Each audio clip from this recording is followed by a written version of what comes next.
Good morning, YouTube. Another quick update. Yesterday I ran out of room on the camera here on my iPhone, so I had to do a little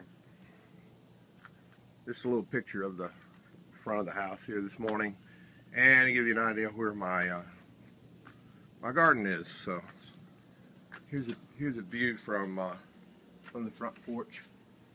And you can see a frame here from previous, it's one of those sun, I don't know what you call them, sun covers for the deck or your yard. And you can see the Dutch bucket system out beyond here. And these purple and blue buckets, tubs on the concrete here are homemade Earthboxes that I made a couple years ago, and mostly they're filled with peat moss and peat moss, a little vermiculite. I have put a little bit of compost in it, but they really don't ask you to do that. I just had to fill them with something. But anyway, just to kind of show you that. That's just another way to grow. These were some overgrown cuttings that I did, and just stuck them in a couple of days ago. They were sticking straight out. I believe, let's see, I've got a early girl on this side and a celebrity. Those were suckers that were rooted and potted up, overgrown, and kind of didn't know what to do with them. But got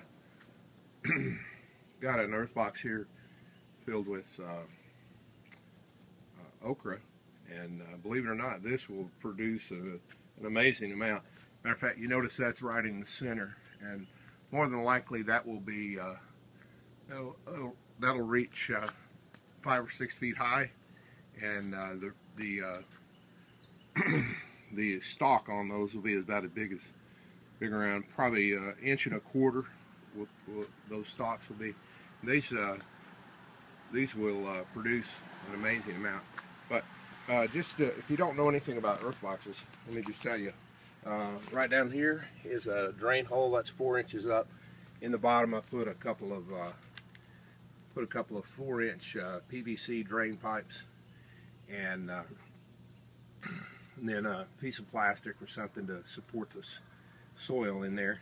And then you mix up the media, which is, like I said, is about 80%, 70%, something like that. This area from right here to where the drain starts is peat moss primarily. Then right down the top up here, put about a cup full of 10-10-10 fertilizer, and then you see the water fill tube here, and so you fill with water. The plants have all the water they want, and up top they have a strip of fertilizer right here. They have all the nutrients they want, and with 4 inches of water wicking up into the medium. That's one reason you have to have the peat moss. This is a wicking system. The water comes from below, never from above. And found out these tubs just can't support as many plants as I had holes drilled for. Really, a couple of holes is all you need, and we keep the lid on them to make them waterproof. And anyway, it looks like we've got a Super Sweet 100 right here in this one, and I don't really know. I think that's another Super Sweet 100. I wish I knew all the names so I could call them out, because it would mean more. I do know that this one is a Brandywine right here, and some of these actually put a little tag in here to tell me what this is. This is a Cherokee Purple. How about that? So these were clones that I cut off the original plant right over there. So that right there is a big Cherokee Purple, and then I bought 2 smaller ones. And this right here, these 2 plants are, I'm double stemming. See this? So that's double stem on both sides, so it's the equivalent of 4 plants. And in reality, there's only 2 in there. But as you can see, it's doing well. the brandywine. I think this is what people are calling a potato leaf. You see that great big old triangular shaped leaf. And this one came from Atwood's in the little, 3 for $69 pot. Pretty easy to do, and man, they just took off as soon as they got planted. This next one here is my only yellow tomato. This is called a red dirt golden girl, red dirt plants. And anyway, it's just so happy blooming away. I see a few little tomatoes on it. So I'm tickled to think about having a little different taste from a yellow tomato. My granddaughter loves zinnias, so here's a little pot of zinnias, and doing much better than that and that. I was reading on zinnias to see why I failed so miserably on this particular bucket.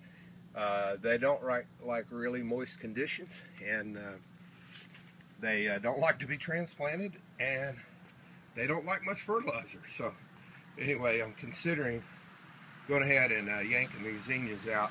I've got a whole bunch more tomatoes. Let me just show you one. This is the back line right here. These are sort of my replacement plants in case I needed any, and they're actually putting on tomatoes right here. And this one right here is coming from the other side, reached all the way through, and is looking for some sunlight. And that's in a transplant cup, and it's just, you can tell it's a really leggy thing. And I feel kind of sad that I can't put everything in the earth that I've actually cloned, but that's just the way it goes, I guess, in gardening. You're always going to have more than you can wiggle with. Look, just finish up real quick on this update, and then I'll publish it. This is a celebrity. This is the earliest growing plant that I've purchased. This is a $10 plant from Walmart, and man, I tell you what, it has borne a lot of fruit. You can see these little stubs sticking out there. We've eaten 3.5 pounds of ripe tomatoes off this one plant right here, and so I've got one in the window in the kitchen, and then we'll be waiting on these to mature right here. But pretty nice looking plant, and I like the celebrity. Let's see, I've got a couple of big beef here next. Now, just in relation to my hand, check out that big beef. Isn't that nice? And then a couple of smaller ones there just to support the big one. And God is pretty awesome the way he figures things out. And then those are uh-oh, looks like I've had a little damage there. I've got something going on. Hadn't noticed that before.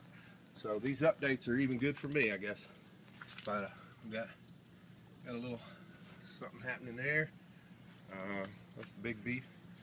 And then I kind of lose track of what some of these are, but we'll just go through and take a quick look. Really nice bunch of tomatoes on this vine. And oh, this is the Homely Homer.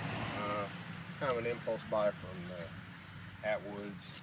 Just saw that silly sticker and bought this. But anyway, different kind of color, it seems, maybe on those tomatoes, but just lots of fruit setting on these plants. And I'm very happy with the Dutch bucket system. And just a shout out to Bobby, mhpgardener.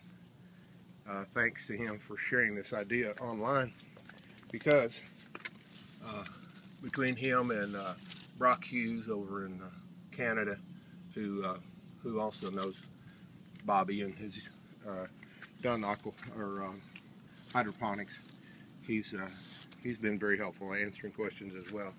But you can see we've just got lots of different varieties of tomatoes, and some really nice ones. Wow, this video is going long. All right, my Dutch bucket system is running. You can see this is actually a 24-hour period, and I've gone from a totally full reservoir, which is 27 gallons, down to I might have 4 inches in the very bottom. The system is running. I can always reach over here and feel of this. So the system is running right now, and it has lowered the reservoir quite a bit. But that's just 24 hours of use, and then whatever's flowing back into the system right now. So that'll come back up a little bit But as you can see, I'm ready to fill these 3 buckets, pour them in. That kind of gives me a measurement of the water, and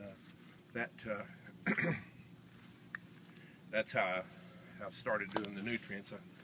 If I had a mark on this tub right here, I could simply just use the hose and fill it right in there, save having to pick up those heavy buckets of water.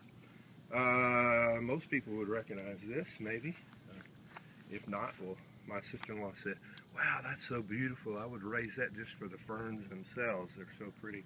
And that's asparagus that's gone to seed. And anyway, don't know quite what to do with it, but we did enjoy some asparagus off that earlier in the year.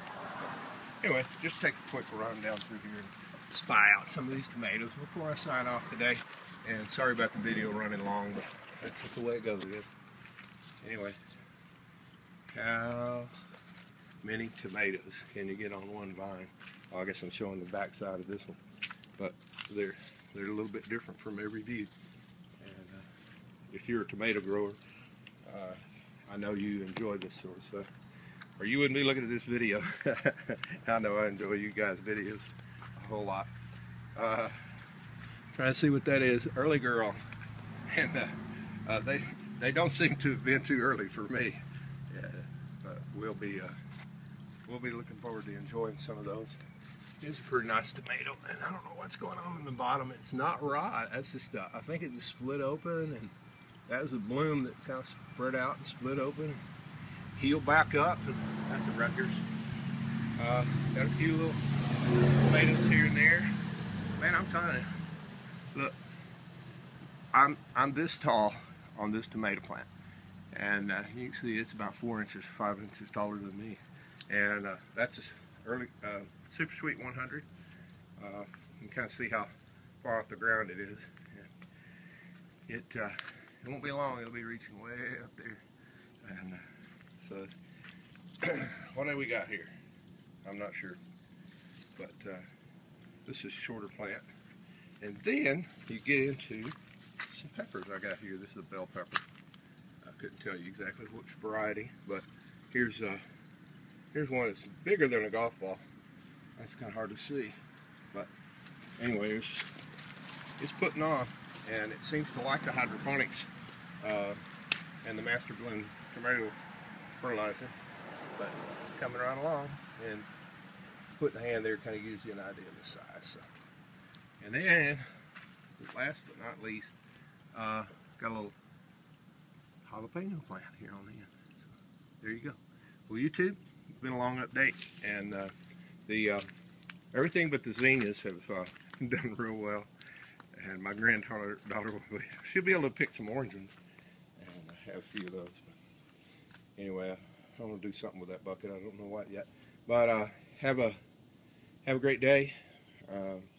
It's time to go get on another little project I got going here, and hope you have a great day, and I hope your gardening is doing well, and we'll see you soon. Talk to you later.